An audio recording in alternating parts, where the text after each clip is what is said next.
There are things in this world we cannot explain, something hidden just beyond our view. Journey with us as we attempt to pierce the veil between our world and theirs. Join us as we pass through the doorway to the dead.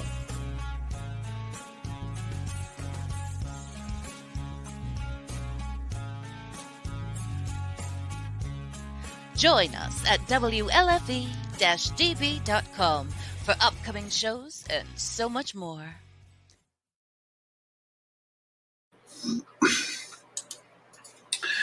Welcome in, everyone. It is Sunday, September 5th, 2001, 6 p.m. This is the first show of our new day and time. Unfortunately, we could not keep our Thursday slot because, I got to get up at 3:30 in the morning, and it's a little hard to do a show till 10 p.m. and then still make it up in time for work. So we spoke with our producer at the network. He was a very gracious man by the name of Ted Vinson, and he allowed us to switch our day and time. So we will now be every other Sunday from 6 to 8 p.m. So this Sunday is ours. Next Sunday at 7 p.m. is Step Into the Paranormal with Paranormal Inc. And they and us will alternate Sunday shows. So it gives us 2 weeks instead of every week to come up with better guests and plan our content a little bit better to bring you a better show. So we thank you for understanding. We hope everybody's doing okay. We hope you're having a fantastic Memorial Day weekend. Don't forget why we get to have this weekend.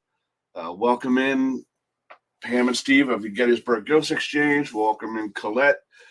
Welcome in Jerry Soap, or should I say Casey. Jim Kelly from Jim Kelly Spirit Photographers. Our friend Holly Cataldo from Kane, our buddy John McGinnis.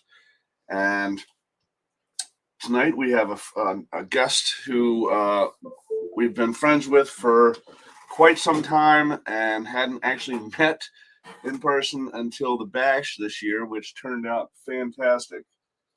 We crushed the previous record, and I think we raised a little over $9,000 for those two charities. Plus, all the proceeds from the dunk tank that we had went to Chuck Timbrook and Blackout, and we were able to give him a little over $500. So everything went well. No issues that you recall any issues? No. I think everything turned out great. It was great to see so many people that we hadn't seen in a couple years now. And our guest tonight, like I said, is someone that we were finally able to meet that weekend. He has been an investigator for about 25 years. He had started a team in his home area of Ohio, which is still functioning now that he lives in Massachusetts. And he's traveled all over the country and done some really cool places. Welcome in Kia from New Zealand. Thanks so much. So without further ado, let's bring our buddy Russ Stiver. There he is. Welcome in, Russ. How are you, my friend? How we doing, guys? Oh, we're in there. We're hanging in there. It's we had to switch our show from Thursdays to every other Sunday because I'm too old to stay up till 10 and then get up at 3:30 in the morning. So, well, you don't have a cigar in your hand, so I mean that's a sign of a good sign. Mm-hmm. This is true. So we want to thank you for coming on kind of last second. I appreciate it so much. I mean, every opportunity I really appreciate. So how has things been going in Russ Stiver world? It's been going great. All your posts with Pennywise, the new Pennywise. So. Oh yeah. Finally got the full costume going on now, and that'll be making an appearance at the Bash next year.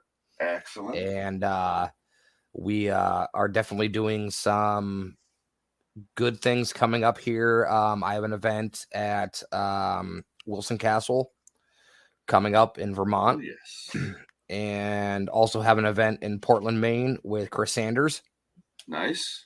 So after that, it's pretty much free ride sailing. I'm getting married on November 13th. Well, congratulations. Again, because dear COVID. So we are actually doing a paranormal road trip. Nice. And leaving Massachusetts, going all the way across New York, all the way into PA, stopping to see in my mom and dad at the Gettysburg Ghost Exchange, Steve and Pam, and gonna hit some places in Ohio, drive down to West Virginia, and loop back around and come back up. Very, very cool. So are you gonna swing over to the Hoover House when you come down? We are. That is on our list. Excellent. We were just over there yesterday for the cookout we had to thank all the people who donated their time and efforts to help bring the bash back and make it the awesome thing that it was. I was letting everybody know we raised $9,000, which shattered the previous record. And I can't even count the 500 plus we were able to give to Blackout.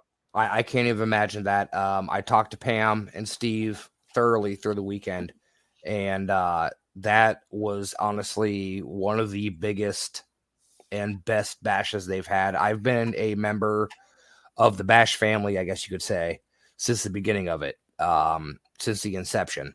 Right. And we this year's bash was just absolutely amazing, and hands down one of the best and funnest ones I've ever been to. Absolutely. And like I said, it was so special because having that year off, everybody wanted to see everybody. And it just made it that much more special, at least for us, to get back there, raise some money for these great charities, and to get to see everybody, And definitely, for sure. It was one of those things that, like, the entire way there, it was, because it's an 8-hour drive from Massachusetts down to Gettysburg.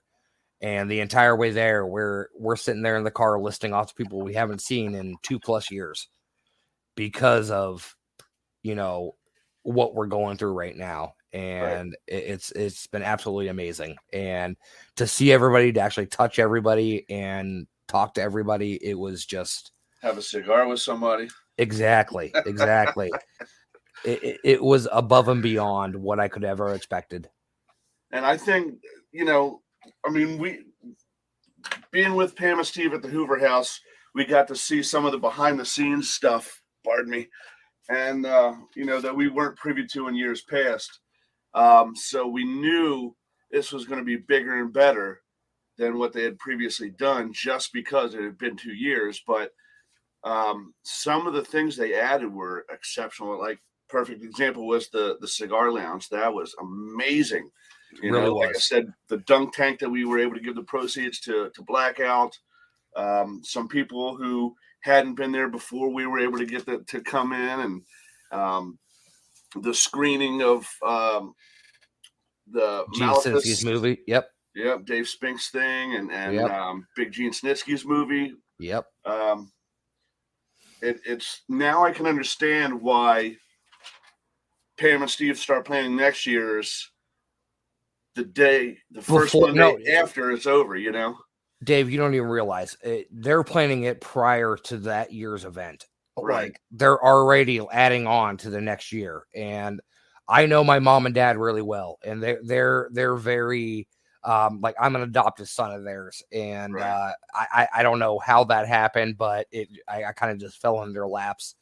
And what they do for this bash is just absolutely amazing, and hands down the greatest time anybody's ever going to have at a convention, because it's not even a convention, it's a reunion. Yep. It really honestly is a reunion for people that have not seen anybody. It's a gathering of friends and family that of like-minded individuals to be who other people want to pay to see, so we can give money to charities. You know what? It's not even even if I am a guest speaker, a lecturer, and whatever, I would still give them money, hands down, over everything. I'm not paying to see people. I'm paying to help these charities that they're providing to. Absolutely.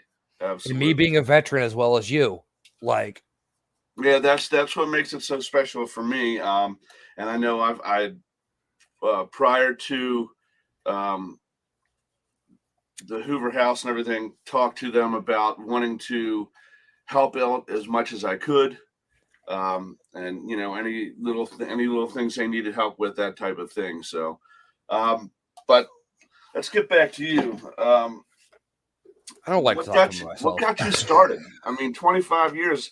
I'm not that far behind you actually, so I get it. What got you started? Dave, you know my story. You were on the panel with me. I mean, at least a little bit that Jack Hanna wasn't I was talking going about. to say, all I remember is that Jack Hanna guy. So I got started 25 years ago. I'm 37 years old. My first ever actual investigation was actually at Mansfield Reformatory, Wow. Shawshank Prison, whatever anybody knows, Ohio State Reformatory, Mansfield Reformatory, it was being 12 on the edge of 13 was amazing to actually go and do that, because I'm a big history person to begin with. And it was just one of those things that we got lucky to find out that we were working with the Historical Society for a cleanup, and we were able to stay over after everything was done and investigate. And I remember that was actually, I'm smoking now, but 13 years old, that was the first time my dad ever found out that I actually smoked, because I had the absolute living shit scared out of me in solitary confinement. And oh yes, I straight ran out of the building, and he found me by the truck, legit just chiefing down one of his cigarettes. And he's like, I don't blame you. It's okay. Yeah, we've been there many times. But since then, everything's kicked off, and I've had an amazing time doing, traveling everywhere. And, I did a lot in Ohio. Like I said, my parents got me started in this, and my dad's gotten to the age where he is not very mobile. And I started a group with him in Ohio. And, I just kind of, I saw the fact that it was going to be a one-man show, if you want to say it that way. I've never once in this entire thing wanted publicity, fame, anything like that. I've always sought out it for my own, I don't want to say educational, but my own curiosities. Yeah, for sure. Absolutely. And I saw when I was running a team in Ohio that they didn't really necessarily. Hello. Wife's picking up dinner. Hold on. But no, I saw in the fact that they weren't really into the whole doing events and doing things and doing everything like that. And I wanted to do events. I wanted to get out there. I wanted to not necessarily make my name known, but wanted to get out there more for the fact of meeting other people. Right. More of a peer-to-peer type of thing. More of a networking kind of thing. Absolutely. And they were not into that. And so I found myself more breaking apart from that and doing my own thing, which has led me to Bobby Mackey's, Waverly Hills. I've traveled as far as I've actually gone coast to coast. I've done Alcatraz. I've done Virginia City, Nevada. I've done the Washoe Club. I've done all those places. The Alcatraz thing. Do you gotta get special permission with that through the government now? I didn't really do an actual investigation at Alcatraz. I did one of the self-guided tours that they had. But just being on there enough was just sure. Yeah, well, the amazing. energies are there. Absolutely. Right, absolutely amazing. And it was one of those things that, like, I've been to Virginia City, Nevada 4 times now. Yeah, okay. I cut my teeth there quite a few times. That's an amazing place. Oh, that place will leave a part in your heart that you'll never forget. Yeah. Yeah. It doesn't matter. Silver Queen, the Washoe. I mean, Yeah. wherever you go, that place is absolutely 100% one of the most amazing cities because it's like you're being transported back to it in old time. Yeah. And now that's not far from the Stewart Indian School, correct? Well, that's up toward Reno. Okay. That's up toward Reno, but that's where we got the Cashmere's Claw. Yeah, in Virginia City. Yeah, we did. We had years ago when they had that show, My Ghost Story. Yep. We The actually very first episode. we were in a building. It's right there on Main Street in Virginia City, and it's a rug and carpet place. Mm-hmm. And the basement of it served in its time as the Undertaker. Used Okay. to have a chute where they could drop the bodies down. And Nothing more convenient. Yeah, guided delivery, I guess. So we did a filming down there, and we picked up very unique. I believe it has to do with the Indian energies, with Yes. the Wasso Indians. But what it essentially was there was an energy ball enters into the picture, and this big blue talon comes out from up above and swipes at the energy and seems to take a portion of it out, a chunk of it out. And then Okay. the energy pulls back. Now, the whole clip was just a mere couple seconds, but we slowed it down so you could see it developing. And the owner used to It looked store like a bear's paw. That's all I can think like of. a giant bear's paw or something. And the owner would store his carpets down there in the basement. He would go down there no longer. Yeah. He was like, whatever's down here is coming up tonight, and the rest of the inventory is stuck.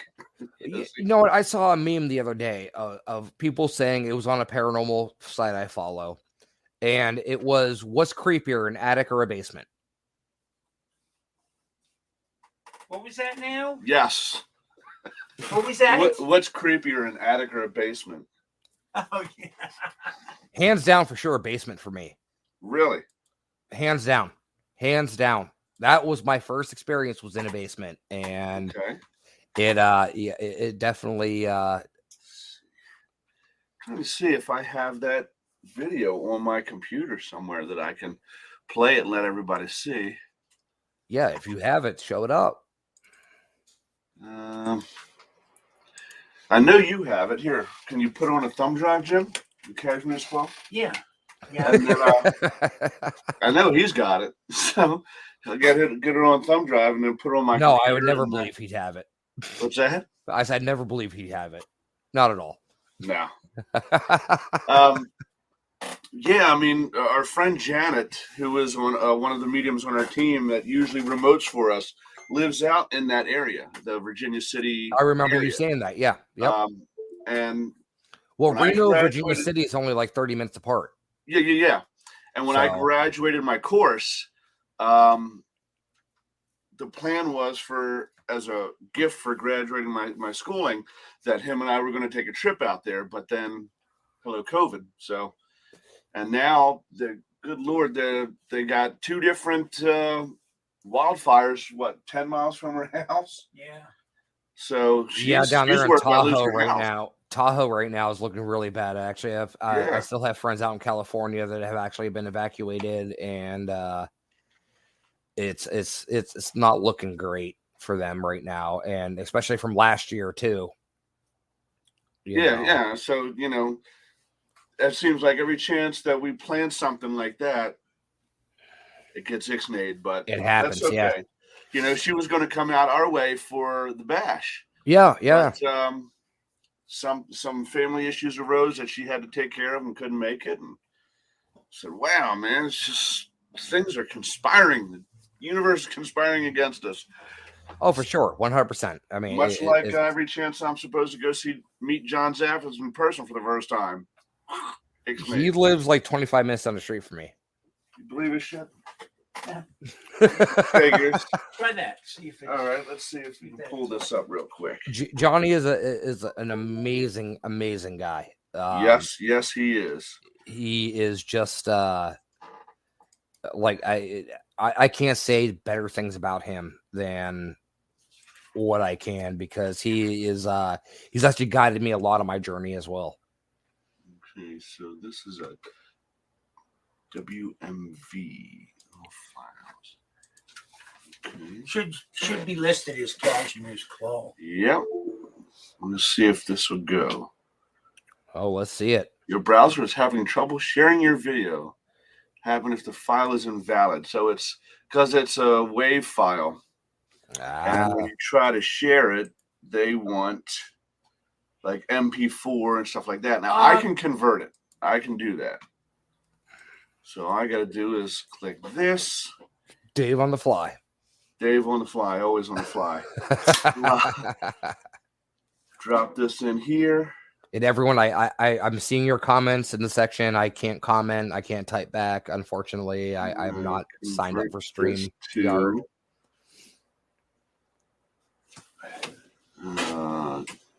MP4. So, let's see. MP4. No, we don't want that one. That's Facebook. We don't want that one. We just want MP4. Let's see. Okay, and Fun fact, I'm actually heading up to Salem tomorrow. Okay. Excellent. To go visit some friends and that doesn't go. I can get my portable one.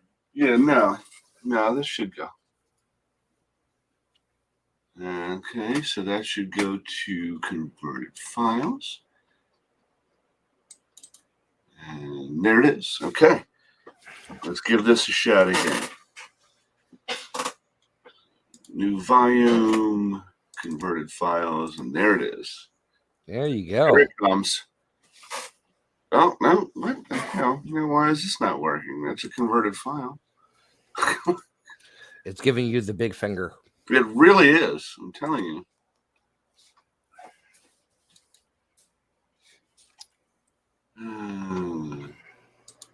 Follow these steps.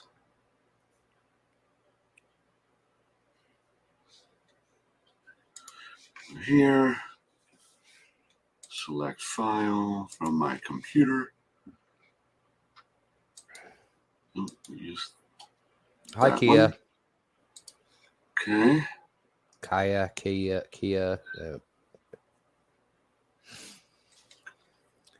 Convert to MP4. Loading. Processing. Finished. All right. Okay. That looks like we Download. got a winner. Now download it. Who's giving me the chicken dinner? Okay. Now, yeah, we'll try this one more time. Downloads. Bam. All right, here it comes. Hey, There All right. it goes. Now Let's watch see this. This is the slow motion. You've already missed the normal speed.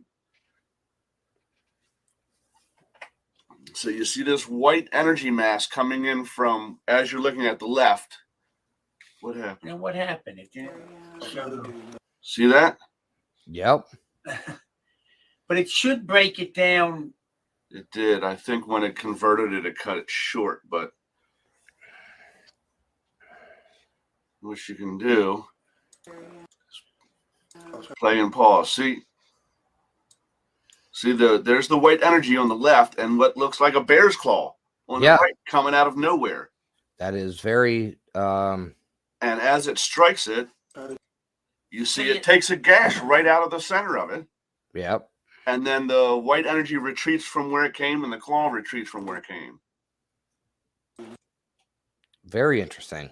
Yeah, very unique, wouldn't you say? And That like I that said, is if you blink, you miss it. Yeah. that is very Bam.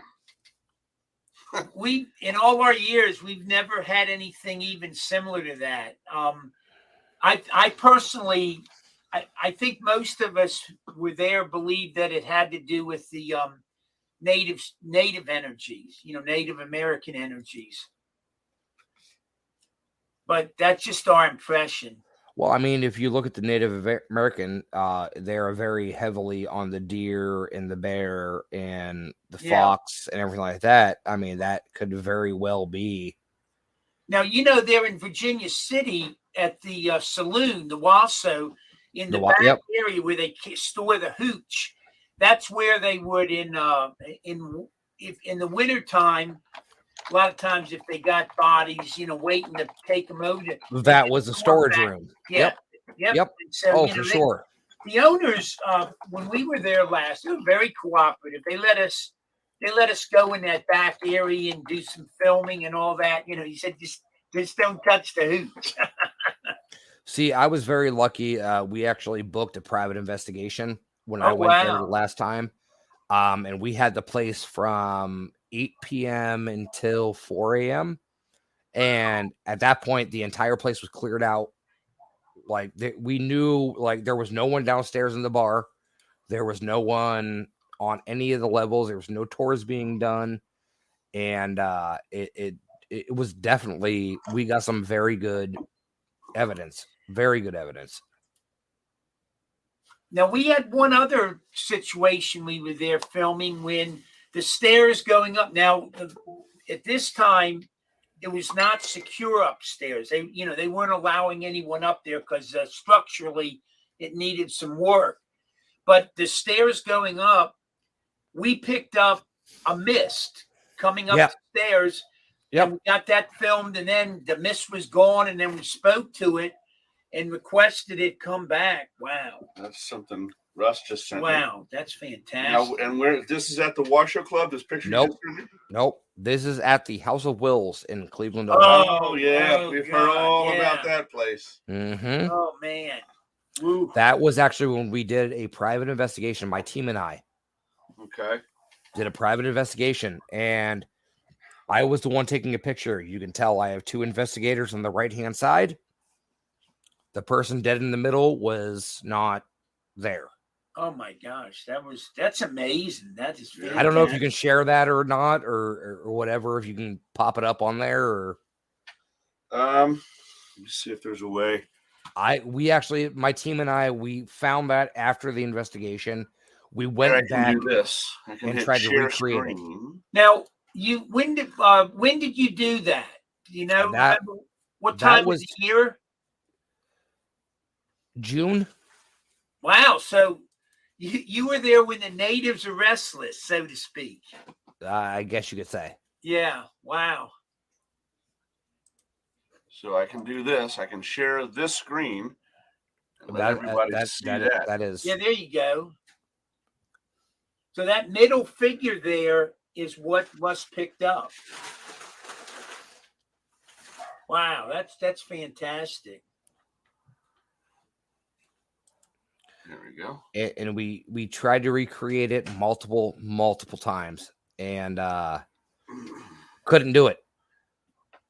Shadowing, everything, like if you shine a flashlight on somebody, the shadow would appear 20 feet tall. And we went through everything. And that's what an investigator does, is they try to debunk every possible way, every logical way that it could happen. And here's something, Forgotten Shadows in the chat posted this, and I didn't even think about it, but because I had said it reminded me of a bear's paw, and he said, looks closer to a panther. Bear's paws are wider and the nails are longer. Panther claws are closer to a dog. And then he added this, which I didn't think about it. If it interests you, it fits thematically better too. Panthers in Native American mythology were a symbol of successful hunting, which that figure appears to do to the orb. I know. Very true. Not being very familiar with the Native American culture. Thank you for that, Forgotten Shadows. Yeah, that very good. That's actually very awesome. We appreciate that input. That's great. Yeah. Never even and thought this is about what that. this is what you're supposed to do in the paranormal community. You're supposed to actually not only help people but also educate people. Yes. And share the information, push things back and forth, because as long as I've been doing it, I never considered that. And here's somebody who had way more knowledge about the Native American culture than I would, and it fit right in and helped us out. So good on you, man. That's awesome. Exactly. You know? And that's what it's supposed to be about. Yeah, but what really has the paranormal community come down to nowadays? That you're wrong and I'm right, and you're bad and I'm awesome, and too much backbiting.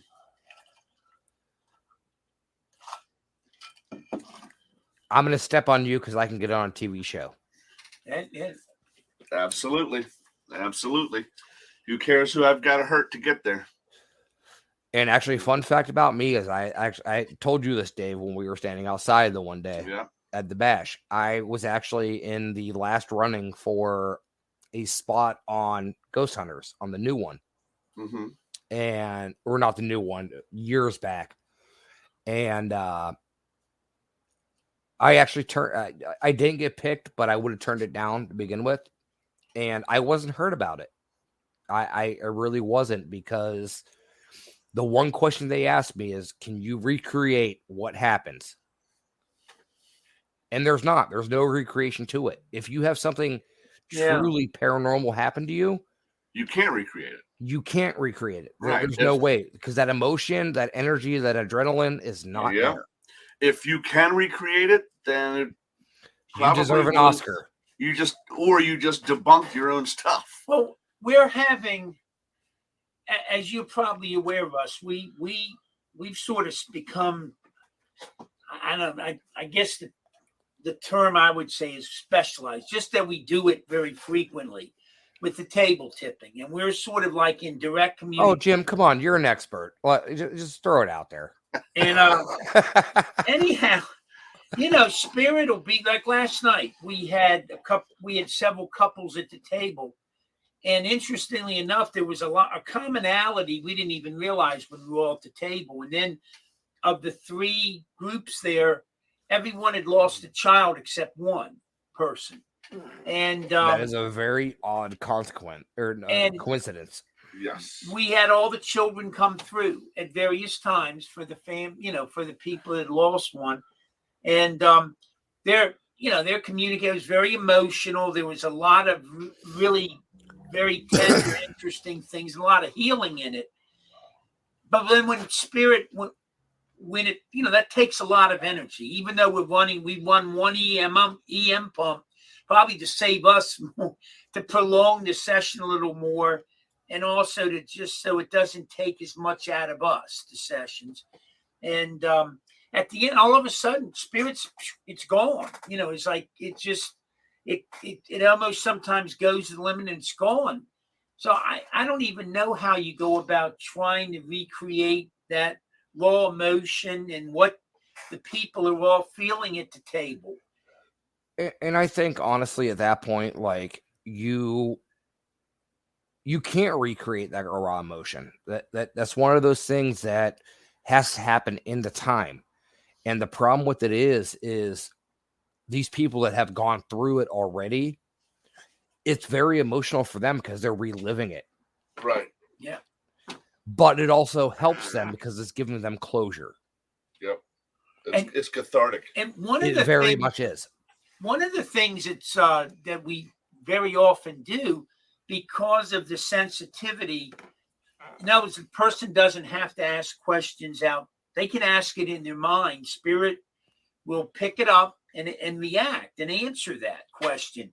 So we've got the table reacting, and the people are hearing stuff in their minds or reacting to. So there's really nothing, if you're recording from a recorder, there's nothing you're picking up. So again, how in the heck do I know? You're not saying anything, but you're having reactions to your questions, and you're having your answers given by your supposed, spirit that's connected with you. And how do you reach? I don't know. For those that think that you're manipulating the table manually to con someone, I guess would be the word. Yeah. That would be the best that option. The spirits are doing this. If that's the case, then how is it that I knew you asked some question in your mind, not out loud, and I knew to manipulate the table to answer it correctly? You know what I mean? That would be one of the things. So I'm gonna send you a picture here real quick if I can find it. Actually, so my wife and I, we got married last year on Friday the 13th, 2020, at the Oliver House in Massachusetts, which is haunted. It was actually I guess, like, these people have destination weddings. This was a destination for me, I guess you could say.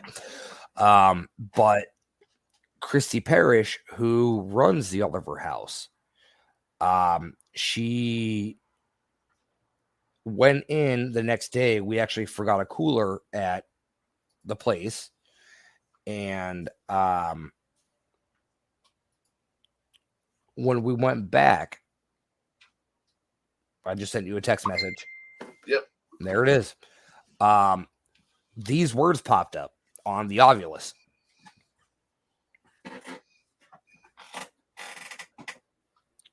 Now, Russell is not a very common name.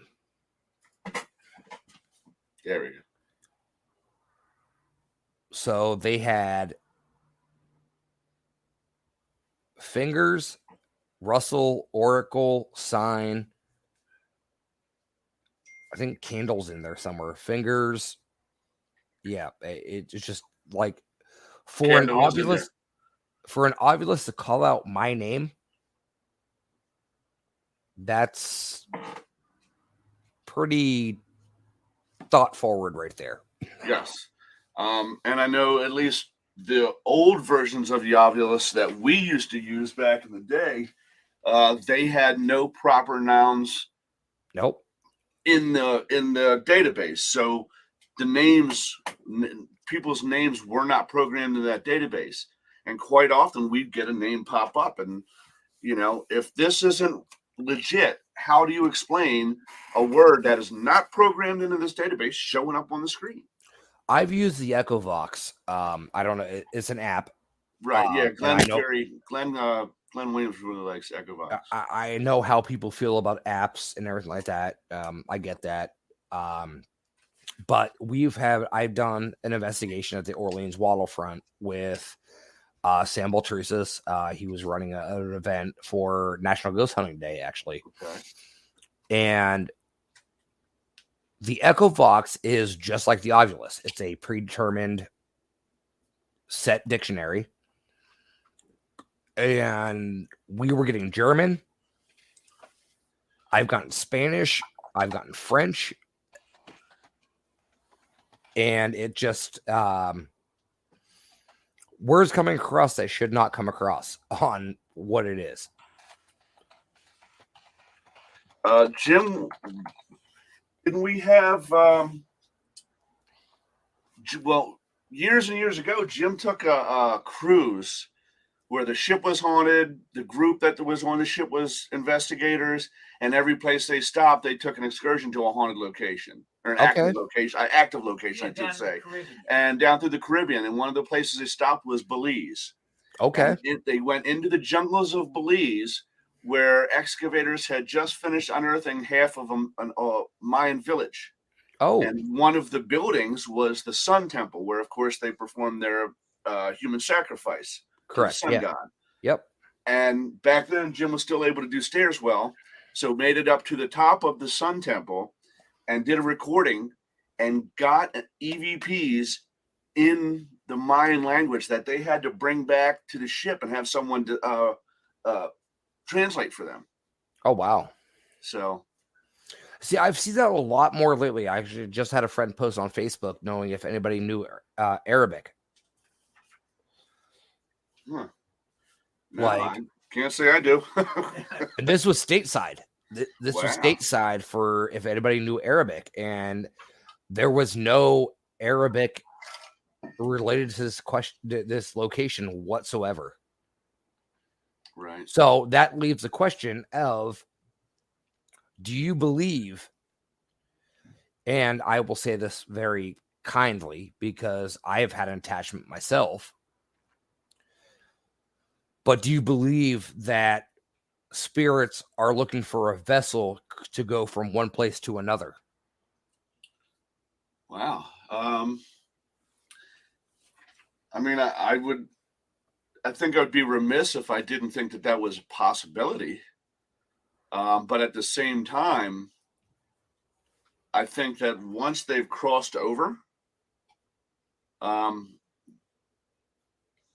time as we know it is a human physical constraint, which they do not have, in my opinion. So I don't think that they would need that anymore. Now, Earthbound, that's completely different. That's, to me, those are two different types of energy patterns: Earthbound and spirit. Earthbound is what I would call a ghost. It is, for whatever reason, it has not crossed over. It's still Earthbound until it resolves whatever it is that's keeping it there. And maybe those do. I don't know. I think it's a definite possibility. But I think once they've crossed over and become spirit and one with the universe, wherever, whenever is completely up to them. So do you think it is possible for one person to pick up an attachment at one place and then go and investigate another place, and the attachment or the spirit that is attached to them thinks, hey, this is a cool place to be, and come into that place? I do. Absolutely. I do think that's possible. Yes. I mean, I think a lot of these places that we're investigating, because they've now opened up to public investigators, to private investigations, everything like that, an attachment is very hard to tell unless you're in tune with it. Yes. And I think a lot of these places have spirits that have been brought in by other people. Absolutely. So you have these people that are claiming the Skilla Axe Murder House, Bobby Mackey's, Waverly Hills, these places that have a demonic presence. I don't think those are attributed to the actual time there. Right. The location itself. Look at Amityville. Yeah. I don't think, like, I know Christopher very well. I've talked to him on a daily basis, and I don't think that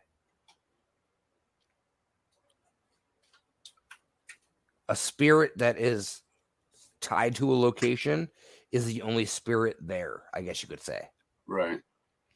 Because you have all these people in and out. You have the daily foot traffic. Yeah. So that's why I find very hard to believe claims of a location of, oh, we have this demonic spirit here, we have this friendly spirit here. I think that we're just vessels for these spirits of places that we go to jump off. Because I've removed attachments myself before. I've had one removed from me. It took 2.5 hours to remove from me. And I think that we're just an Uber. We're an Uber. They're hitchhikers. We're an Uber. And we're taking them to where they feel comfortable to going off of. Yeah. Well, yeah, I mean, Kia, yes, you're right. You're right. They do have a tendency to connect to items as well. Yes. But I think that's one of the most fascinating parts of our field is that conversations like this, where new ideas are brought up and new theories are suggested. And now let's go out and test those theories. Let's go out and find a way to investigate that claim or that theory, because anyone who says they're an expert in this field, I don't, because I don't like to do it this way, but a part of me wants to automatically dismiss them right out of, just go away from me. I don't believe anything you say, because it's a theory of conjecture and theory, and that's the field. It's based on theory and conjecture. How can you be an expert in that? Do you have a degree in paranormal studies, paranormal psychology, paranormal whatever? I've actually, I lived in North Carolina for 2 years. I had the great chance to actually visit the now it's escaping me at Duke. They actually have a from the 1970s case they moved the movie The Entity was based on. Yes, they actually have an actual it's not associated with Duke anymore. Right. They moved it off site, and I'm not sure. I haven't looked into it for a couple of years, but it actually is an actual thing. There is actually a paranormal psychology program. Yes. It is not college accredited, unfortunately. Right. Because if that was a thing, I'm sure you'd have all these people out there going, "Oh, I'm certified." Right. I'm I'm going a back to professional. school. I know I'd be saying that. Here's my card. But Exactly. no, I've met Ed before. I've met Lorraine before. The one person that I never got to meet, unfortunately, was Hans Holzer. Yes. And his work still carries on just as well as the Warrens. Absolutely. And you'll see it when you get a chance to come by. But when we did our walkthrough of the historic Hoover House before we had set to purchase it with the realtor, on the second floor, as soon as you come off the steps, you're in like another foyer, and there's bedrooms on the sides. Well, the one directly to your left, the very first one there, when I walked in, opens up. It's a big, beautiful room, and then I turn around and all I see is built-in bookcases. One whole wall over the doorway and around the top of the other wall. That's beautiful. And the first thing that struck me was Hans Holzer. This is a guy who spends so much more time investigating the history, doing his research, than he actually did investigating at the location. Honestly, I wouldn't Research say was so he was much for him. I wouldn't even say he was investigating. He was debunking. That's Hans researching. Hans Holzer was not the type of person that was like, okay, that's paranormal. No, Right. I'm going to look at every single possibility. Yes. To debunk this and say, okay, this is a wind coming through a cracked glass before I say anything else at all. Yep. Ooh. Hold on. Okay. Oh, Jim's up now. Come on, Jim. Get over here. Got me right in the. I'm trying to. It's. I'll be right there. Sorry. Come on over, Jim. It's all right. I won't bite. Don't worry. There we go. We with the Hoover House now, we have the account set up so the 12th of the month, the money transfers over. They do an automatic pullout on the mortgage. Awesome. So I'm making sure that the money's in there for the mortgage. You got to make sure that is happening. Yeah, it's the first, especially too, first year of our business. We're trying to not have any giddy ups and all that. So I completely get it. That's perfectly fine.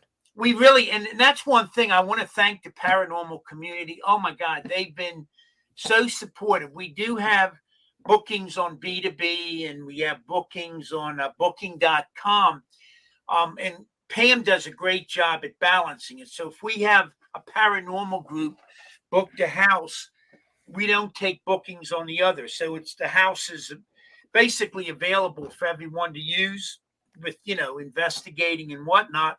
On the other hand, if we have people coming in on the B2B, then we don't book it full of ghost hunters, So that we're trying to serve two masters. But the paranormal community has been fantastic, and you'll never find a greater community. You'll never find a greater community than the paranormal they've been community. So great, and the spirits have been amazing. I mean, last week before the bash, that Thursday, I'm there at the house, and I'm talking to the spirits. I'm saying, spirits, we're going to have a lot of people coming over and to come visit, and I have the Phasma box on one, and it's clear as a bell. They come to, we'll be here, just like that, clear as a bell. And I want to throw one thing out there, which I think is a minor miracle given the times we're in. The Thursday before the bash, we did a session with Spirit, and we were asking Spirit if, and we added prayers, if whatever they could do, if they would work to protect the community coming in so that the people traveling both in and going home could do so safely, and also to protect us from the pandemic and everything going on. And to our knowledge, everyone coming and going got home safe and sound. and we're not aware of anybody having contracted COVID or that. Nope. With all those people at the bash. I haven't heard a word. I haven't And either. we So had to stay. We have, I wouldn't say unfortunately, because I love spending time with everybody there. We had to stay an extra day because Hurricane Ida was coming in. Yes, yeah. And when we were leaving and what we were driving through, the eye was actually supposed to hit right where we were driving through. So we ended up staying an extra day, and we got home safe and sound. My house was perfectly fine, no damage, nothing. Well, we actually had a session with Spirit. We had prayers as well, and we asked whatever powers they could bring to bear and whatever, if they could do that to protect. And then, like I said, with giving and taking into account everything going on, I think it is like a minor miracle. I'm not it is of that, but I just sort of threw that out for everyone. Your things back. I'm not a spiritual guy. I'm not a religious guy. Well, I let me rephrase that. I'm not a religious guy, but I am a spiritual guy. Yes. And definitely where am I St. Michael? Where am I St. Benedict? Always, for sure. So Dave, let me ask you this. All right. Top 5 haunted locations you would ever go to in the world. No finances, nothing. In the world. Okay, just nothing's holding me back wherever I want to go. Okay. Exactly. Let's see.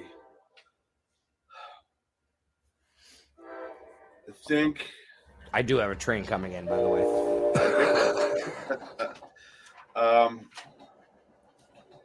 I want to go to.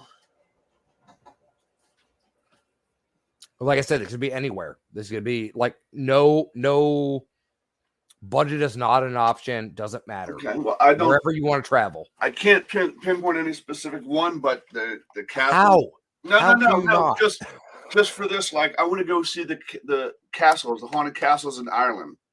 I can't pinpoint one specific castle, but that is very true. But Ireland would be one. Leap Castle would be probably the most known, right? The most known, yes. I know it's not. Again, in your scenario, I can go, but I know as of right now, it is privately owned, and the couple that lives there wants nothing to do with any kind of paranormal stuff. But the La Laurie House in New Orleans. Okay. I think that would be fascinating. Everybody listening, put your top 5 in the comments as well.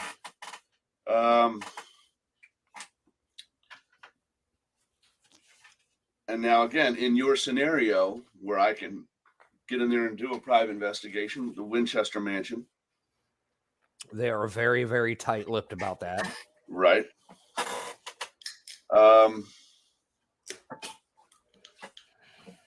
I'd have to say the Villisca Axe Murder House, only because not so much for the what could be paranormal, but because I'd like to see if I can make contact and get a play-by-play exactly of what happened to try and figure out who the person was that committed those heinous crimes. After this, I will send you a link of something of a friend of mine that actually I'll see her next month.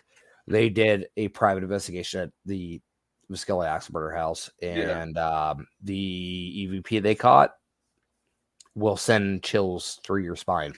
Okay. Wow. I will forward it to you after this is all done because that's their evidence. It's not mine. Right. But they sent it to me to validate. Okay. Okay, so you're up to 3. Okay.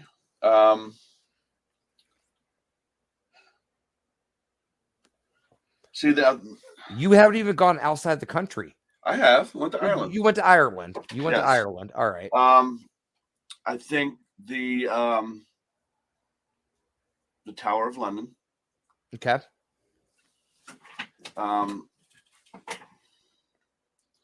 There's a lot of places I like to go, but I wouldn't, even if I had your scenario, I wouldn't, because I would think it would be disrespectful. Like some of the concentration camps or the Auschwitz. beaches at Normandy, something like that.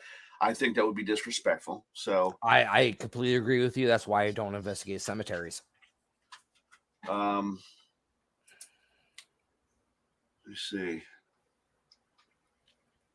Come on, anywhere in the world. I'm trying to think. There's one in Spain I'd heard of. Palaviga Island. Is Pavia? Is that off of Yep. Spain? Yep. That one. Island of Dolls. Yes. Yes. The one I for a long time. No, Jim, you got 5. You got 5, not just one. You got 5. Well, Come on. well, a lot of them are set. I'm just going to keep one particular one, but I've changed. Oh, my screw mind. Dave. You ain't traveling with him. Where you going? Have you heard of Wewelsburg Castle? WEW. Yes, I have. And Yes, I have. I have. I was always sort of fascinated, but then on second thought, I don't handle negativity. The extreme negativity. So I don't know that I just have a feeling that would not be a good place for me. I protect myself a lot when I go into locations because I am, unfortunately, I don't say this a lot, but I am a psychic medium. So I do pick up energies very quickly. And a lot of times it drains me if I don't protect myself correctly. Yeah. And there are some places I can't go into. About 6 years ago, I went to a Titanic exhibit that they did they actually had actual artifacts from the Titanic. And I was in there for maybe 20 minutes and I had to leave because I was picking up on the energy of everything that happened and I couldn't do it. I've heard that from others before who've done some of the rotating museums with a lot of the original artifacts. Yes, I've heard that. Yep. It was so heavy. It was it really was so heavy that it was ridiculous. Have you, just out of curiosity, I've looked, I've never seen any evidence. I know that Wewelsburg is maintained as a museum, so it is open to the public. But I've never been able to find out where anybody's done any investigation in there or had any kind of, I don't think it's ever been done. I suspect it hasn't either. I think they're using it as more of a tourist location than an investigation location, and that's what a lot of places are doing these days. Yeah. So I mean I do agree with Dave. I think with the concentration camps, I don't think I could, just out of respect and all that, I don't think I could do it. Of course, I like one of my dream sites is Auschwitz. I mean that would be like not even just for the paranormal investigation part of it or the spiritual activity. It would be more me going there to pay my respects. Right. Now this might interest you. This past about a week and a half ago, we had a good friend. I won't disclose who it was just because it's so personal, but his family and him, they had booked a night at the Hoover House. Yep. And had requested if we could do a session. He's very experienced in many different fields, but had never really done the table tipping. And a close friend of his had done it, and we'd had really good results. While we're doing it for his wife, she had a relative came through who'd been a victim of the Holocaust as an infant. And oh wow, as an infant? As an infant. And oh wow. He told me after the fact that the family had, I guess, very rarely talked about this particular relative. The father had already been sent away to a concentration camp. The mother actually survived the war. The infant did not. It was very young. And I guess the family always discussed it in terms like the child had been starved to death. He felt, and he's very sensitive, he felt the child had been actually executed. But anyhow, that child presented And you talk about starting with zero. I mean, there was no light, there was no Yeah. nothing. And it was amazing. It took about an hour and a half. Everyone at the table was having visions of this escaping, and we called in angels and all that to help them. And I really do truly believe we got that individual past. You could feel the release, the energy release. That's bringing always the best feeling. That's always the best feeling, is when you feel that energy release of knowing something's It was crossed over. unforgettable. That's the first time I've ever encountered an energy. That's the first time you ever actually encountered a crossover from the Holocaust. Oh yeah. Oh From yeah. the Okay. Yeah. Holocaust. Okay. All right. And it was something. Like I said, it took about an hour and a half, and I was drained for about 2 days. It takes you down. Yeah, I was It drained. really about honestly 2 does days. take you down. But see, that's the beauty of this field. I mean, we're not. I don't believe we're just thrill seekers and all this. No. I mean, there's a lot of therapeutic to all of this. I mean, There definitely is. We can't right the wrongs of the world, but We could try to help it. we can help the eternal energies. Absolutely. You And, know, I've walked into locations before where I've known that there have been things that have been trapped, that have been held, and a lot of locations now are putting in their disclaimers when you sign the release form to go to go there to investigate, that you can't cross over a spirit. You can't. We've seen that. Yes, we've seen that at some places. But you know what? There is no form you can sign that can help that. That it happens naturally. Yeah. Like I've legit at a location fell to my knees and started crying because I knew something needed to be crossed over, and I did what I needed to do at that point. Fuck the location. Sorry, language. Screw the location. Screw whatever was going on. But that spirit at that point is more important than the $35, $40 you're giving to a location. I'm with you, Russ, on that. I mean, right. It's a higher order. Absolutely. And the problem with it is these locations are trying to keep spirits in there. Yeah. Excellent point. They're trying to keep it in there because guess what? It's good for business. Yeah. And I think that's going to be a costly error on their part, because you can't do that without repercussions. Oh, for sure. Hands down. Mhm. Hands down. Just to interject, I don't know if either of you knew this. I didn't until Yes, literally just yes. now. You can go on Airbnb, the same place that you can use to stay at the Hoover House, Yeah. and rent evenings to sleep at Dracula's Castle in Transylvania. But you better be in damn good shape, because Yeah. getting there is not easy. You know where else you can rent a room to sleep in? It's crazy. The Satanic Temple in Salem, Massachusetts. I'm not sure I would want to do that, but I I guess there's some thrill seekers Yeah. out there that are into that kind Yeah, of thing. that. I Wow. will tell you this before you get any preconceived notions in your head. The Satanic Temple in Massachusetts, they are the nicest people you will ever meet in your life. Really? They are it.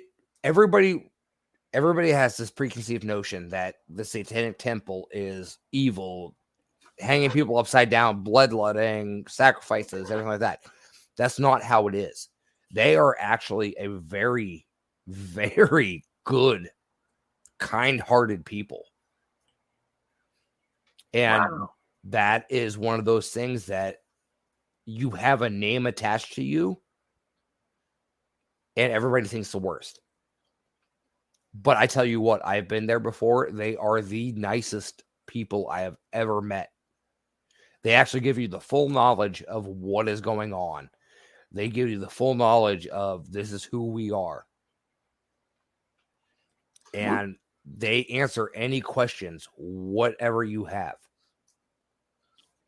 Yeah, apparently this says a horse-drawn carriage carries you swiftly through Transylvania as the sun sets towards the horizon, heralding the hours of swooping bats and howling wolves. When you come around the final bend on the tree-lined road, you'll catch a glimpse of Bron Castle. This misty mountaintop manor is home for the night. The chill that suddenly fills the carriage is not the evening mist. It's fear older than the forests now grown up around the castle rock. This is the lair of vampires, and you cannot leave until dawn. But you know, I'm sorry. Yeah. Docris Stoker, Bram Stoker's great grandnephew, will answer your knock on the castle's imposing wooden doors. He will be your host for the night and resident expert on Transylvania lore. Wow. I'm sorry. I think that would be awesome. I would absolutely do that. But I would do that. A number of years ago, there was an experienced group of guys, 2 guys, and they had done a rather strenuous hike to get up to the castle. Were they breaking in or were they actually going? No, they were going. They had permission, yeah. And the thing that was, I don't think they had anything extraordinary happen while they were in the castle, but what they saw, which really was actually scared them somewhat, from the vantage point there, as you're looking down in the canyons, they saw like a pinkish light that was actually tracing through the forest, making its way up toward the castle slowly. And it just kept progressing and progressing. And they watched and they said it was eerie as hell. And it wasn't, there was nothing artificial. It wasn't like they thought it was like a group of people coming up with torches. It wasn't. And it made its way clean on up. I mean, this was a lengthy process. And finally, as it got up near the castle, it just dissipated. But they watched it the whole time, and they were, needless to say, they were full of anxieties. Well, I mean, me traveling myself, you always have anxieties of places you go to. Are your anxieties preconditioning you to see what you want to see leading up to that location? Yeah. You hear all the stories about, like, stateside here. Okay, so you have these stories of Waverly Hills, Trans-Allegheny, Mansfield. You have all these preconceived notions in your head that you've heard from the stories of. So are you really putting that in your own head and forcing to see what your mind wants you to see? Or are you actually seeing something? Yeah, no, that is an objective, critical analysis of what's going on. Absolutely, you have to take that into account. I'm not saying they're wrong. I'm not, right. Not at all. Right. But like, for me, like, I heard the first time I ever investigated Waverly Hills, I had all this build up in my head because I heard all the stories. I watched all the shows. This, that, everything else. And when I got there, I spent 9 hours inside that building and it kind of fell flat for me. We didn't really have a lot happen. Rolling Hills Asylum in New York. I tell you what, one of the best places I've ever investigated in my life. Yeah, we had one of the best places ever. That place does not disappoint one time over. I did not know any information about it at all. One of my close friends, Sharon, she owns it. I know her personally. I've talked to her. Yep. I've known her years. And every time I go there, I am never once disappointed. We've been looking to get back there for years now. Do it. Let's do it. Set it up. Unfortunately, the time that we went, the giant Ted, the shadow figure that's down in that one hallway. Who's the gentle giant? Roy. I'm sorry, Roy. Yes. Who's the gentle giant? Yes, sir. Even he was being less than cordial because the weekend before we had gone, Zach Baggins and his team was there, and they're provoking and all this shit. So the- everything there was all oh. angry and riled up because of that. Oh, the So fake when door we got slam. there, Yeah. I know exactly know. what you're talking about. Yeah. So Yeah, we were wondering because we generally do not have issues like that. And I talked to one of the aides and I said, "What's going on?" I actually had Marlena Treat is who we talked with. had a situation Fantastic lady. where I was using my divining rods and it sort of swept me into this one room where they had one of those pick and plays Pack set and up, Plays. pack and plays. And I just sat down there. It's at the very end of the Shadow Man Hall. Second floor to the right. Yeah, so if you're sitting Yep. there at the end of that hall, at the end of the hall to your back, and you're looking back Yep. towards the stairway, Yep. the only light you have is from the exit sign, and you can just watch the shadow people go back and forth. Yes, He sir. was in the room at the end of that hallway. He and goes again, down. It's the second door from the what's the word I'm looking for? The not the atrium. Right. So second door on the right hand side. Yeah. Yeah. Yep. Where I was, he was on my left, but Mhm. I was sitting with my back towards the end of the hallway, looking at the stairway. Looking down the hallway. Yep. Right, and he was in that room directly to my left, and he set his divining rods on the edge of the pack and play to get some equipment out. Had his recorder running. I was sitting down the hallway in a chair, staring down the hallway. I had Yep. my recorder running. Was the wheelchair still sitting down there? No. Okay. And he said, "Do you mind if I do some recording in here?" Something to that effect. And you heard this whoosh, and you heard like some kind of nasty growling thing, and then a voice that says, "Not in here." And I get on mine. The only thing I picked up was this cling, cling, cling, cling, cling, cling, and me saying, "What the hell was that?" And Jim saying, "Where's my divining rods?" He picked up the voice in there saying, "Don't record in here," and throwing his rods out of the room. I got his rods hitting in the hallway at my feet. So that's how angry they were. And okay, so I'll give you a very good, interesting story about Rolling Hills. My wife and I were up there 2 years ago before all this COVID hit. And we were there. I wasn't even a speaker at the event. Because who I am, I promote and help everybody else. So we actually bought tickets for this event. Went, drove ourselves, whatever. So we were in the kids' room on the first floor, excuse me. And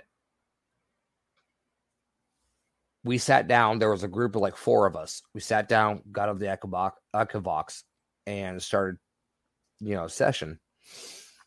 And I kept seeing something out of the corner of my eye. Shadow passing down the hallway. I'm like, okay. So I got up from the group. I went out to the hallway. No one out there. So I was thinking, because this was like kind of the kids' ward, that I would tell the nurse or the orderly, whoever was looking over them, "Hey, your kids aren't in bed right now." "Yes, they are," right across the Echovox. I'm like, "Nope, just saw one run across the hallway." "No, in bed." Okay. So I peek back into the room. "How many kids do you have here?" 11. Okay. What are their names? Shit you not. Listed out all the names of the kids. Wow. Every single one. And I'm like, well, one's not in bed. Yes. Like, nope, just watch one run across the hallway. In bed, done. And I'm like, okay, we're all set then, I guess. So wow. Yeah, that Rolling Hills is a location for me that has never once. I've been there, I would say, a dozen times, and has never once disappointed me at all. It is a location you can go to and completely know you're going to get activity. Yeah. And that's the problem I have with these places anymore these days is people are like, come to my location, you're going to get activity. I can guarantee it. No, these aren't circus animals. See, the Bel Air house is like that for us, I think. I've Yeah. never been to Bel Air. I lived in Ohio for 27 years of my life, and I had never Okay. been to Bel Air house. Well, it just so happens that we had, again, prior to COVID, we had booked a 3-day weekend up there, coming Friday, Saturday, leave Sunday. And after accepting our booking and the money, we get a message from Kristen, the owner, that who was at the bash actually, that she's accidentally double booked it. And the other team had never been there. So we backed out so they could have their first time there. And as a thank you, she guaranteed us a free weekend. So we have a free weekend at the Bel Air house sitting on the books waiting for us. Hey, November 14th, 15th. I mean, we're going to be in Ohio that time. So, I mean, no, like I said, we're taking a honeymoon road trip after we get married, and we're hitting up Saratoga Springs in New York. That's one I'm a big racing fan. I want to go to the Thoroughbred Hall of Fame up in Saratoga. Yep. And I that's one place I really want to get to. I've never been up there. Well, my buddy Steve Broad, he actually owns, or he runs, does not own, do not take that. He is the caretaker of the Saratoga County Homestead. That is a shut down, I don't know if it's a mental asylum or TB hospital or whatever it may be. But gonna hit there. We're gonna hit Hotel Conneaut in Conneaut, Ohio. Yeah. And the amusement park. Actually worked there as a kid. Yeah. Now now is that the Shawnee? No. That's a different one. That's a different amusement That's a park. different Okay. one. Yeah. Now that the hotel there's still open, right? It is correct. It is still open and functioning. Yep, that's what I thought. Yep. The amusement park has experienced numerous unexplained fires to their rides, to their food stands, to whatever. What's the name of the amusement park? Conneaut Lake Park. Yeah, I've never been there. I've read about it many times. I worked there when I was a kid. Oh, really? Yes, I did. And they actually, say, but the hotel has activity as well, correct? It definitely does. Actually, Yeah. the hotel actually caught fire. Wow. I know. It actually I know burnt they've been down some of working- the hotel. So They've been working to renovate it. I know that. It's a lot of it's huge, right? Pretty large. it is. It is very big. I went there when I was a kid at I want to say 15 years old. I worked in the park as a food vendor to raise money for my homecoming dance. Wow. And it actually I had a very interesting experience there, where during the time they actually held all the vendors or employees on one level of the hotel. They give them hotel for free to stay. And the room next to me was actually completely vacant. No one was in there. About 1 o'clock in the morning, I hear the adjoining door room start jiggling. The doorknob starting to try to turn. So my buddy I was with, I was like, dude, somebody's trying to get into the door. He's like, no, and he heard it. So he got up and went over and checked the door. And as soon as he went to put his ear against the door to see if anybody was there, the door started banging off the hinges. Him and I both ran out of the room, went down to security, and we're like, there's somebody in the room next to us that is messing with I us. know, it's great looking. Oh, it's an amazing hotel. It's right on Lake Erie. It's an absolutely amazing hotel. And We went up, we went back up with security. There was no one in the room at all. Lights completely turned off. All the beds were made, everything. But the problem with it was there was an imprint of somebody that was laying in the bed. I'm talking pillow print, head, Wow. bed, everything. And I'm like, all right, I'm out. This was before I got really heavy into investigating. And I'm like, I can't do this. What is it? These old like an old amusement park or some of these old asylum. There's just something that draws me. I mean, I don't know what it is. It just fascinates the hell out of me, and it's a natural draw. It honestly is. I mean, in Ohio, where I grew up, there are actually 2 amusement parks. There's SeaWorld and Geauga Lake, actually, that got bought out by Six Flags. And it's actually now just an abandoned property with all the rides still sitting there. And I would love to go back and explore both proproperties. Okay, But they're very... Western Pennsylvania. Okay. Western Pennsylvania? Yeah. Who we have? No, the history of the Conneaut Lake Park. It's opened in 1892 as Exposition Park, located on the west side of the Conneaut Lake in Western Pennsylvania. Mm-hmm. Yes, sir. Wow. We have a place not far from the Hoover House called Penn National. Okay. And it used to be a popular area in the summer because, I guess with the elevation, it was always a little cooler in the summer, and they had swimming. They had a rather large established hotel there. And there's not a lot left to it anymore, but those old places like that were once a portion of most people's lives, back Coney then. Island There's a residual energy in those places. Well, I mean, like, look at the places of these ones that don't exist anymore. I mean, it's not even just amusement parks. Look at Buffalo Central Terminal. Yeah, that's nasty. Sorry. That was perfect timing. That was actually perfect timing. Pripyat's another one.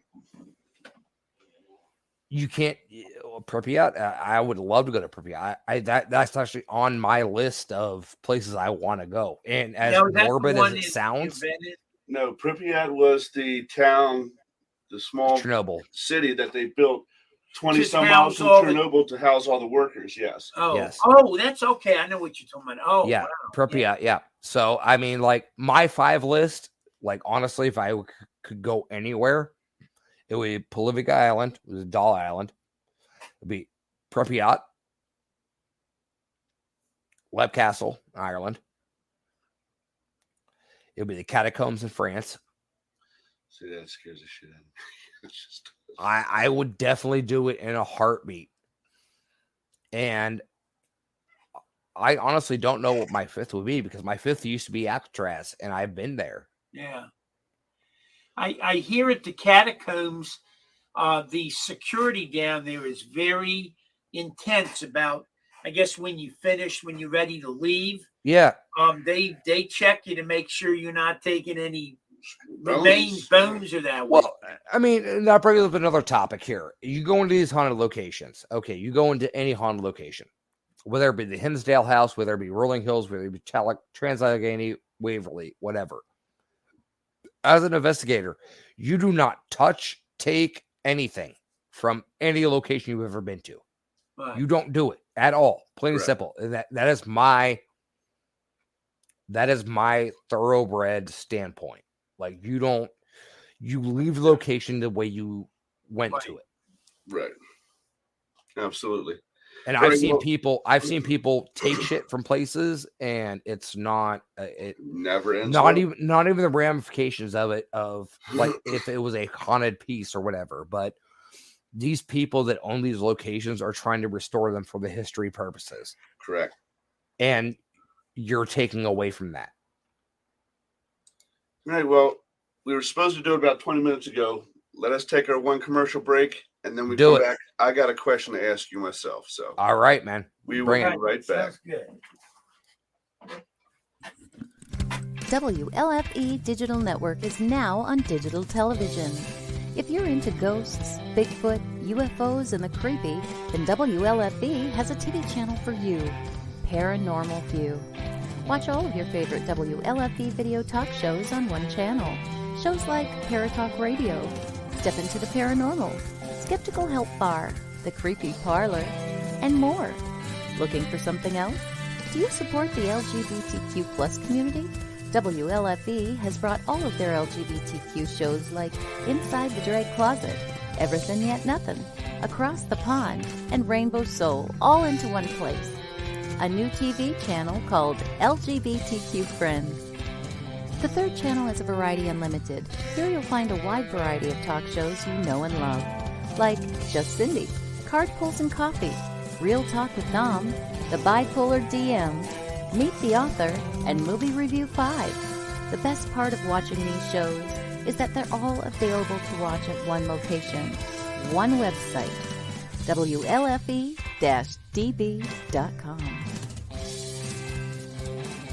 You are listening to WLFE-DBradio.com, where our shows are your shows. Listen to the WLFE-DB podcast, available on Spreaker, Spotify, and iHeartRadio. Check out shows like Paratalk Radio, Inside the Drag Closet, and Step Into the Paranormal. Now, on to your favorite podcast app. This is Dominic Santasero with Real Talk with Dom. You are listening to WLFE-DBradio.com, where our shows are your shows.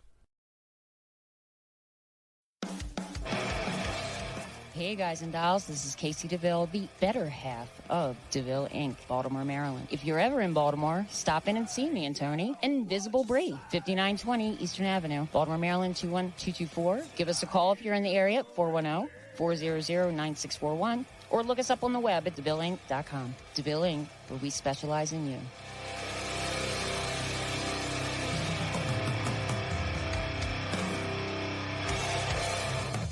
Oh, yeah. Life just got sweeter now that WLFE-DB has merchandise. Show your support by purchasing your t-shirts for WLFE, Paratalk Radio, Inside the Drag Closet, and more. But it doesn't stop there. T-shirts, coffee mugs, tanks, buttons, cloth bags, and more. Go to WLFE-DB.com. On the top bar, click on the merchandise tab and bam, there you go. You got merch. Support the shows. WLFE-DB.com. You're listening to WLFE DB Radio. Now back to our program.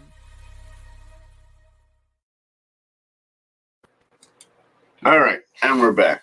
And we're back. So my question to you is, and you had mentioned it, and I didn't want to bring it up because it's been so publicized, but you mentioned it, so here we go. Since the big to-do in 75 and so on in Amityville with the DeFeos, and then, of course, the Lutzes after that, has any of the owners of that location since then experienced anything? I don't know. I heard the one family in the 80s that spoke up said they hadn't had anything, but It has not been mentioned. They changed the front of the house, so it was not being recognized. There has not been any reports since then. And of course, you know the Warrens' infamous photo of the ghost boy on the yes, stairs. yes. Yeah. And I heard someone try and debunk that by saying it was one of the cameramen and he was setting up something in that room and was on his knees and leaned out and looked over. I don't buy that. That is a little boy. If the cameraman was from Willy Wonka, I would believe it. But Right. I mean, honestly, my point of it is like that picture is one of the most highly regarded pictures in the paranormal community. Absolutely. And I think that no one's ever going to be able to recreate it. The people that bought the house is the same kind of people that bought the Conjuring house. Right. The Conjuring house, they're just taking advantage of it. The Amityville house, they're choosing to put that behind them. Right. So unfortunately, that was one of the big things. And I've heard from numerous reports that do not stop at the Amityville house. They'll allow you to take pictures, but don't travel onto the Great yard. distances, right. Yeah. So much like the people, like I said, Jim was down in New Orleans about a year before COVID broke, and was walking down the street and happened to walk right in front of the Madame Lalaurie house that I said is now privately owned. And it's an older couple. I guess he said somewhere mid to late 50s. And they were sitting out on the balcony enjoying, a tea or a coffee or whatever they were drinking. And as people stop and take some pictures, it was kind of this, and inside they wanted nothing to do with it, I can appreciate that. It's your home now, and you know what? I get the people that you and I are a different mold. We're a different breed. Mm-hmm. We look at locations and is it haunted? What is history? Yes. Things like that. And these people, honestly, these people that have bought Amityville, all these places around the country that have bought them up, the history. You're not stupid. You know what the history is behind it. You know what ramifications that come from it. Mm-hmm. If you're going to buy it for a private residence, okay, great. Make that clear. Don't be vague about it. Yes. It's just like, I was out in San Francisco and I took a picture of the full house. And the people that owned it actually came out and were like, yeah, this is the house. Like, okay, if you're going to take pride in it, take pride in it. If you're not, then, don't get pissed off. People know their history and do the research. Yes. Yeah. The first time my wife and I ever drove past the Conjuring house, it was actually owned. This was prior to them buying, the new owners buying the house. And there were cameras posted everywhere. Oh, yeah. I'm doing the show. There were cameras posted everywhere of no trespassing, whatever, Right. And now they're like, yeah, $100 a night, come stay. So it leads up to the whole fact of what are you actually buying this property for? Right. And see, that was the thing when we, like I said, when we first took our initial walk through the Hoover house, we knew the history of it being a private residence, a senior living facility, as well as an upscale restaurant. We had no idea if there was any activity. Now, being that it was a senior living facility, we suspected that there may have been seniors who passed on in there. Couple deaths and that here could and there. lend to it. But we had heard no stories or anything like that as far as paranormal activity in the location. But while we were doing a walkthrough, Jim went up on the second floor in the back side by himself. And as Jim always does. Jim made it up there? Huh? Yeah. Jim made it up there? Yeah, well, that's the good thing about the Hoover house. The main staircase, they have a very short rise on their steps. Gotcha. So all right. It's easier for him to maneuver. Plus, there's 2 elevators in there. And he had his recorder running, as he always does, for whatever reason. Hey, I'm the same way. Don't judge. No, I'm glad he does, because many a year ago he didn't, and we missed a lot of shit that we both witnessed and didn't get it because he didn't have his camera or his recorder running. But he got an EVP that said, "Is the deal done yet?" And so he hurriedly came back down to us on the main floor and was kind of motioning us over away from the realtor so as to not give away his hand, and was basically like, "We have to do this. they're asking me if I've got the deal that we have to now, you know? Yeah. And it's turned out for the best. It really has. It really has, honestly. Like, I mean, I've seen Steve and Pam post about it, We and couldn't have better business partners. no, never, ever, Yeah. ever in your life. Because the pride and the care that those two put into that place. I mean, Pam, it was not like she just said, okay, this box goes there, we'll unpack, put stuff away. She went room by room, and she didn't start Yep. another room until she was done with this room and happy with the way it turned out. That's And where now mom she's is. added stuff as she goes, but you know, I mean, Yeah. it was painstakingly obvious how much time she put into making that look the way it does. Okay, so I got a question for you. Okay. Okay, so we all know Ghostbusters. 4 members. Yes. Besides for the original 4 members of the Ghostbusters, who would be your Ghostbuster team?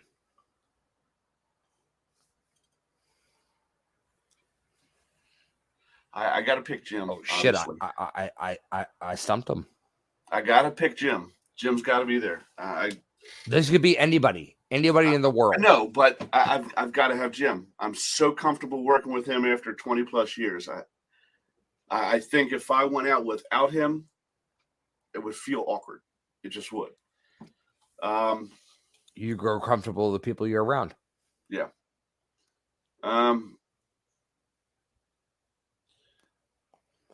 Oh no, the interviewee has turned into the interviewer. Yeah. I wasn't prepared for this, obviously. I think I'd have to, and now again, this is someone I've never investigated with in any way, shape, or form, but I think I would like to bring along Sean Austin. Okay. So it'd be me, Jim, Sean Austin. No, you're not included in this. Oh, I'm not included? Okay. No, you're not. So you Okay. have 4 select. Okay. So you have Well, Jim I'm and not, Sean Austin. If I'm not, then Jim doesn't have to be. I'd like Sean Austin. Okay. I would like yourself.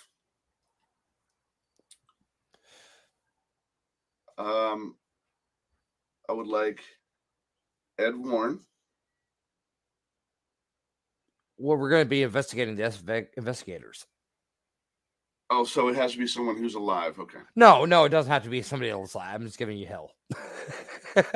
So you, Ed, Sean Austin, and Hans Holzer. You're right on point with that. Because I mean, how can you do a proper investigation with all the history and the research without having Hans Holzer on there? Okay, so I'm going to hit you with one here. I'm going to do Hans Holzer, Ed Warren, Harry Houdini, and then one living. I'm going to do Bill Murray. Really? I thought you said aside from the original 4 Ghostbusters. I did, but excuse me, no, not Bill Murray, Dan Aykroyd. Okay.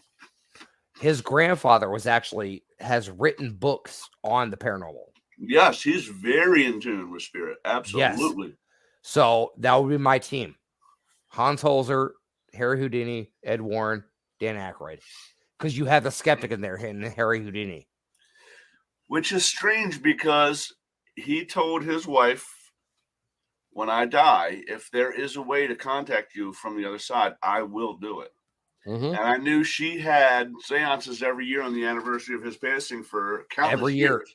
Every year. Whether they had anything happen, I do not know. I don't think they did. I'm curious to know if anybody went back to that area where they lived and has tried that again. I don't know. That's one of the things I do not know. And tried to use some of the gear that we have now that they didn't have access to back then. So that leads to another question. Do you think the gear is subtracting us or confusing us from what actually is going on. I think your best piece of gear is yourself. Correct in that. I will say that every single time. But I think gear, at least for me, because even though I've had several people tell me that I have certain abilities and I just haven't allowed them to come out or use them or nurtured them or developed them in any way, which it may be possible. I don't know. I consider myself dense when it comes to picking up on that stuff. As in dense, do you not believe in it? Do you not trust yourself? No, dense as in very rarely do I walk into a room and feel or pick up on something. So you don't trust yourself enough to probably be able to do that. Right. Because one of the main things is I know so many people who do, and I do not know how to protect myself. So I have a fear that if I was to allow that to come through, I wouldn't know how to stop it. I wouldn't know how to protect myself from it, and things would get wildly out of control. And if it happens to me, that's fine. But I still have to come home to a wife and 3 little girls.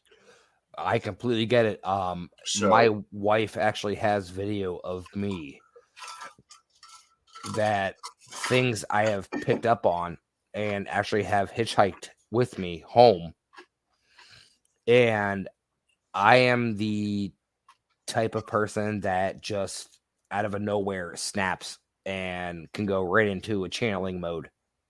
Mm-hmm. And my wife is really the only person that can really bring me out of it. And she has recorded me. She knows when it's going to happen. And she always has her phone out to record me. And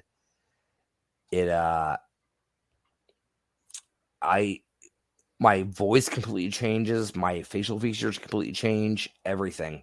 And I've watched the videos and I'm like, that's not me. Even though she's sitting right next to me, that is not me. And I get completely where you're coming from. And I don't want that to happen to myself. Like, it's definitely a very scary thing. So the gear for me is a crutch. I use it so I don't have to do what people like yourself can do because of those fears. If I had any kind of training or mentorship as far as developing those things, I probably wouldn't use a lot of the gear I use now. It's like me. The other part of it too is I use it for validation, because there are certain times when I know I just saw something or I know I just heard this voice. Yes. Let me go back and check this camera or check this audio and see if it was picked up. So I know that what I heard or saw is captured. Okay, how do you explain that? Yeah, now I've very got true. something to validate. Oh, pardon that. That's somebody's cooking. I was gonna say, is the wife burning something? Mother-in-law. Aha. So now I'll let you talk and I'll just mute until they get that taken care of. No, but I honestly think, like, I agree with you 100%. Yourself is your best piece of equipment. It really honestly is. And it's one of those things where I don't think a lot of people are comfortable with, because it's the high school stage. It's the, oh, I can do this. Right. I'm afraid to say I can do this. Right. And you know as well as I do, there are a spit in the wind of people saying, I'm a medium, I'm a psychic, I'm this, yes. I'm that, I'm Absolutely. That, I'm this. And it's one of those things where you just, if you know, you know. Yes. Now, It like I doesn't need to be validated. like I said, there has been times here and there where something. I'll give you an example. We were in Penhurst.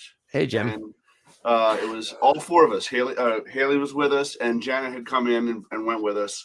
Yep. And the group that was there hosting was walking around, and I don't want to say they were testing Janet, but they were kind of like grilling her. What do you pick up here? What do you pick up here? Just to see if she was picking up on anything that matched the history. Yeah. And I was filming, basically. I was cameraman at that point. And we went into one specific area, and out of nowhere, I got this horrible sharp pain in my right ankle. I mean, like to the point where I almost like just out of nowhere just crumpled. I knew I hadn't hit anything. I knew nothing had bit me. It just out of nowhere. Yeah. And so the guy that was with Janet was asking all the questions. I just kind of stopped and said, look, I'm the camera guy. I don't mean to interrupt, but the energy that resides in this area of the building, I said, he had a bad ankle injury, didn't he? He was like, yeah. I said, was his right ankle? He said, yeah. I said, he walked with a limp, didn't he? He said, yeah. How'd you know that? I said, because I just got a horrible pain in my ankle. I knew it came out of nowhere for no reason. I had to say something. Exactly. You know? So well, see, that's like when before she was my wife, she came down. It's coming up on 5 years now. I took her she came down from Massachusetts to Ohio to visit me. And her first ever prison investigation, you could say, was at Mansfield. Okay. Because I knew everybody there. Right. So we went on a private investigation there. And like I said, I knew the jail like the back of my hand because I'd been there so many times. I knew the entire history of the place, everything. And when the people that were leading the investigation were like, "Oh, we can go up here," and I'm just like, "No, we're good. We're all right. We're gonna skip the entire tour and everything like that." Yeah. So, like through the night, she had seen some things, she heard some things, whatever. And I was testing her because she told me that she had abilities and everything like that. And I was like, all right, I'm just gonna, in the back of my mind, I'm like, I'm gonna test you.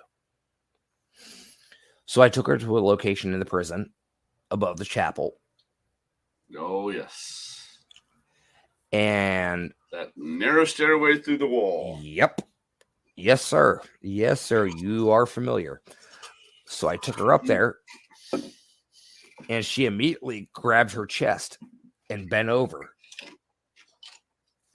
And she's like, "What is this place?" I'm like, "Oh, this is where, the sick patients come and watch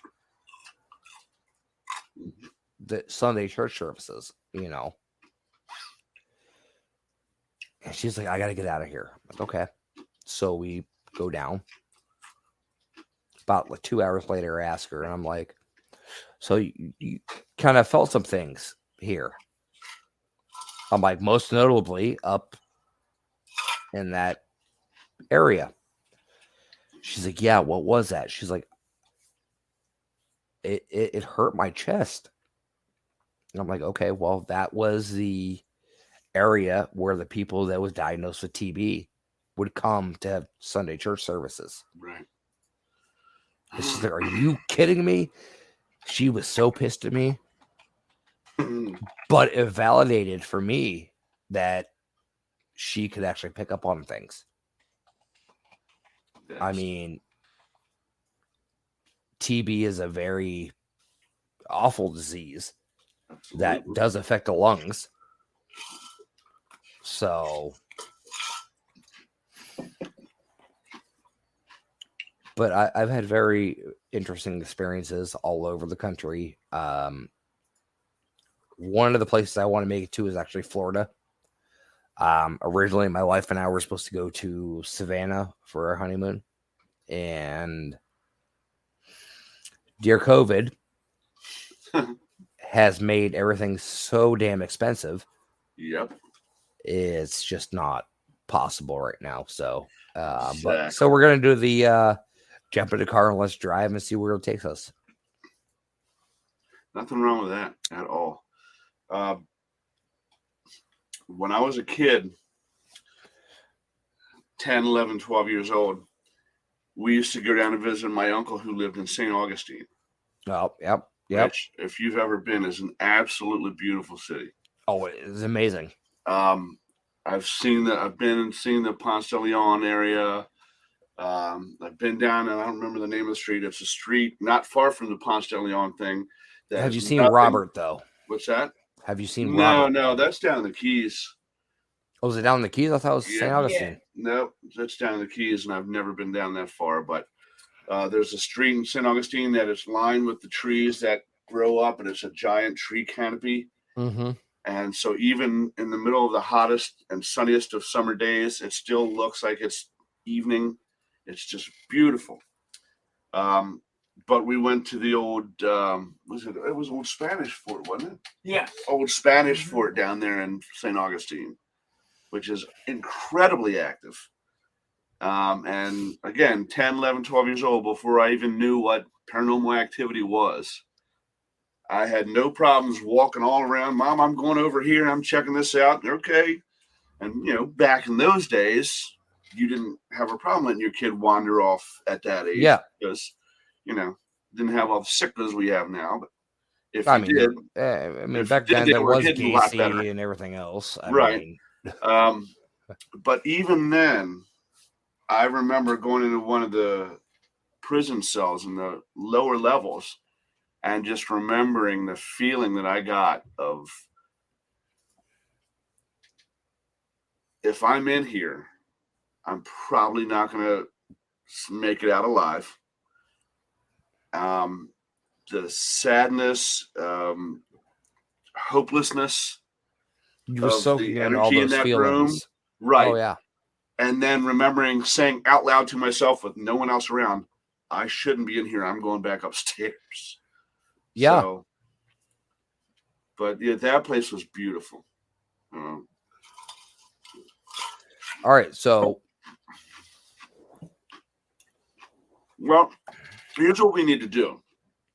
All right. We know the Bel Air house that you've never been to. Yes, sir. And we have some time coming to us there.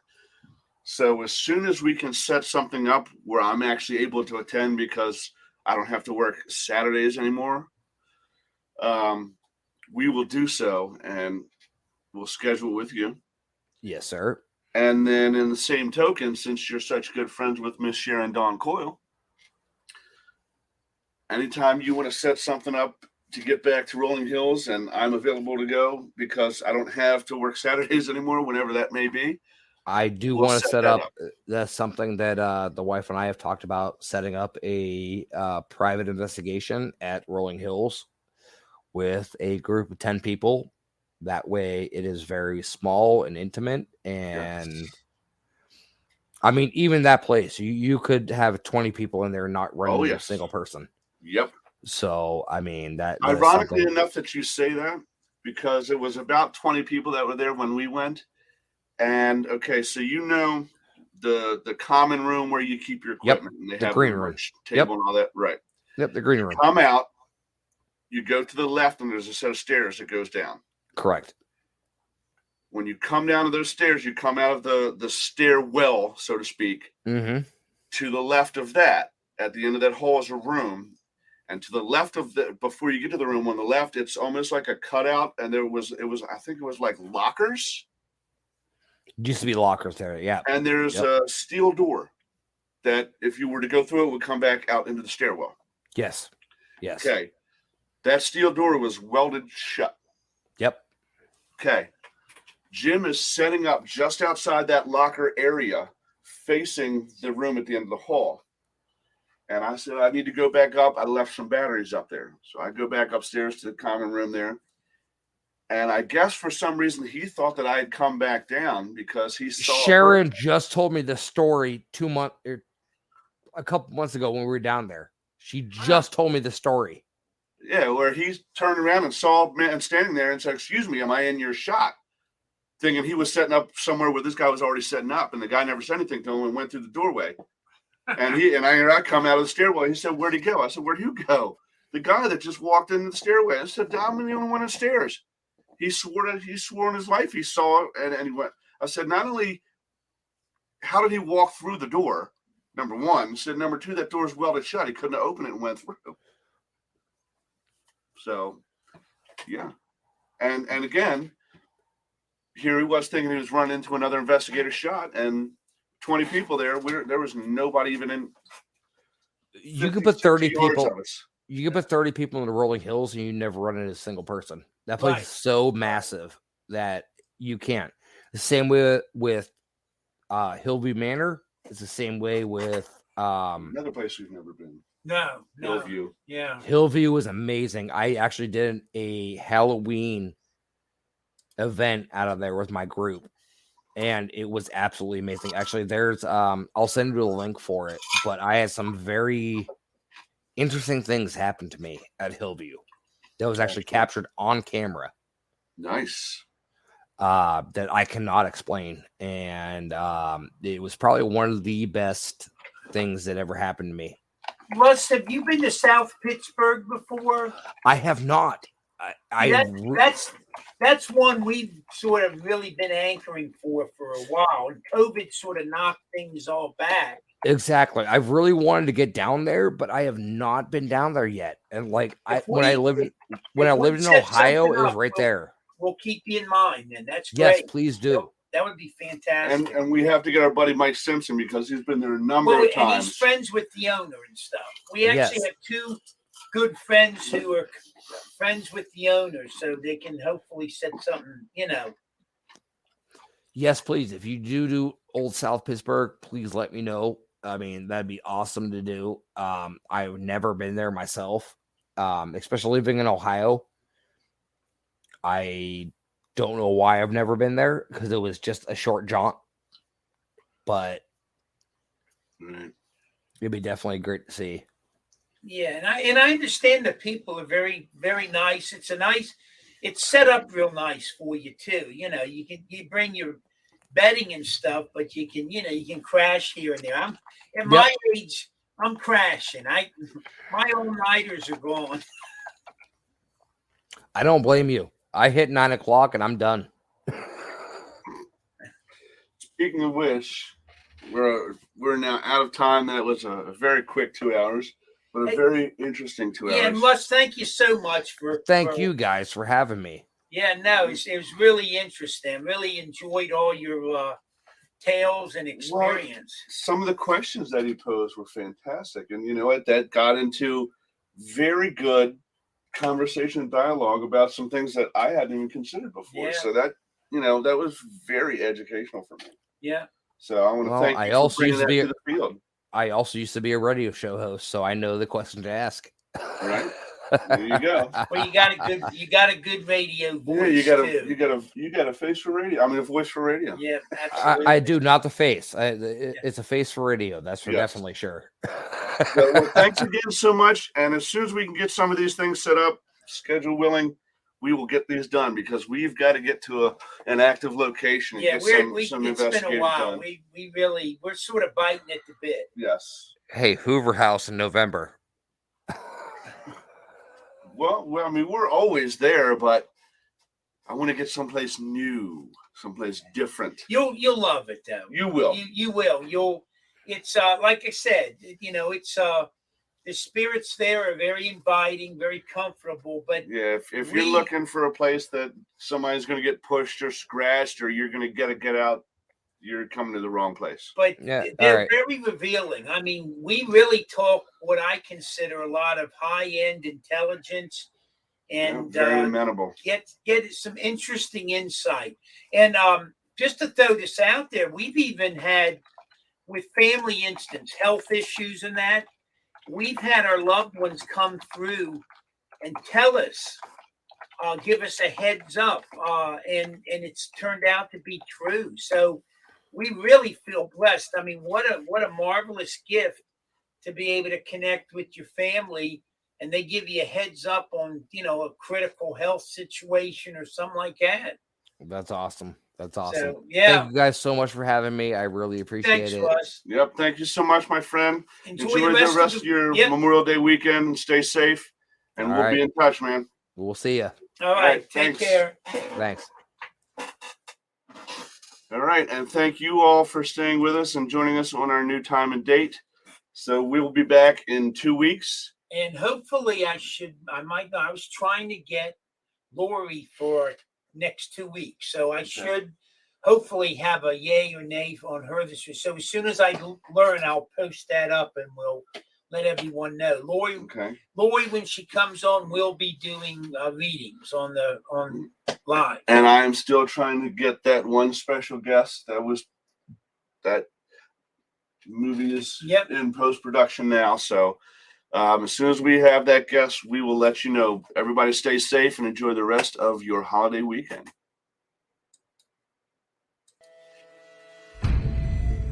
Thank you for joining Dave and Jim on Doorway to the Dead.